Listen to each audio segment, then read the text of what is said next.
ابو صالح سمان نے خبر دی اور انہیں حضرت ابو ہریرہ رضی اللہ عنہ نے کہ رسول اللہ صلی اللہ علیہ وسلم نے فرمایا، ایک عمرے کے بعد دوسرا عمرہ دونوں کے درمیان گناہوں کا کفارہ ہے، اور حج مبرور کی جزا جنت کے سوا اور کچھ نہیں ہے۔ صحیح بخاری حدیث نمبر 1773۔ ابن جریج نے خبر دی کہ اکرمہ بن خالد نے حضرت ابن عمر رضی اللہ عنہ سے حج سے پہلے عمرہ کرنے کے بارے میں پوچھا تو انہوں نے کہا کہ کوئی حرج نہیں۔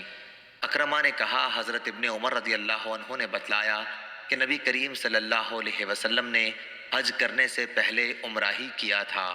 اور ابراہیم بن سعد نے محمد بن اسحاق سے بیان کیا، ان سے اکرمہ بن خالد نے بیان کیا کہ میں نے حضرت عبداللہ بن عمر رضی اللہ عنہ سے پوچھا، پھر یہی حدیث بیان کی۔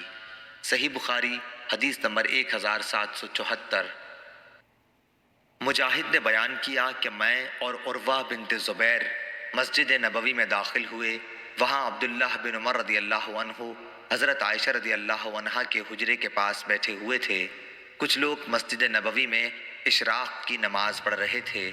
انہوں نے بیان کیا کہ ہم نے عبداللہ بن عمر رضی اللہ تعالیٰ عنہ سے ان لوگوں کی اس نماز کے متعلق پوچھا۔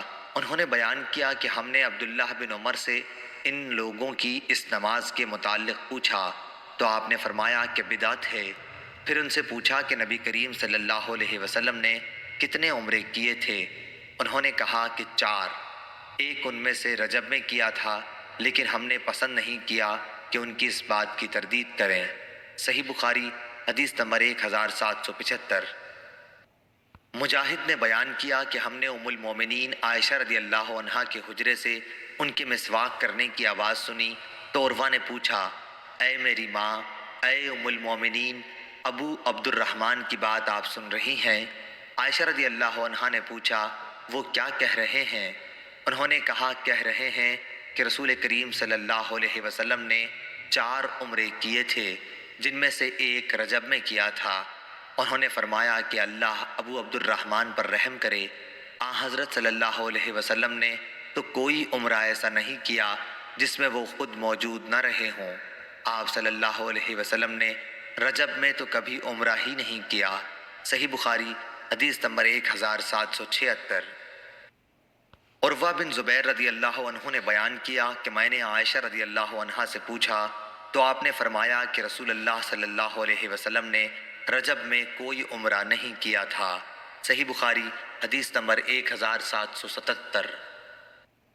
امام بن یحییٰ نے بیان کیا، ان سے قتادہ نے کہ میں نے انس رضی اللہ عنہ سے پوچھا کہ نبی کریم صلی اللہ علیہ وسلم نے کتنے عمرے کیے تھے تو آپ نے فرمایا کہ 4۔ عمرہ حدیبیہ ذی قعدہ میں، جہاں پر مشرکین نے آپ صلی اللہ علیہ وسلم کو روک دیا تھا۔ پھر آئندہ سال ذی قعدہ ہی میں ایک عمرہ قضا، جس کے متعلق آپ صلی اللہ علیہ وسلم نے مشرکین سے صلح کی تھی، اور تیسرا عمرہ جعرانہ، جس موقع پر آپ صلی اللہ علیہ وسلم نے غنیمت غالباً حنین کی تقسیم کی تھی۔ چوتھا حج کے ساتھ میں نے پوچھا، اور حضرت صلی اللہ علیہ وسلم نے حج کتنے کیے؟ فرمایا کہ 1۔ صحیح بخاری حدیث نمبر 1778۔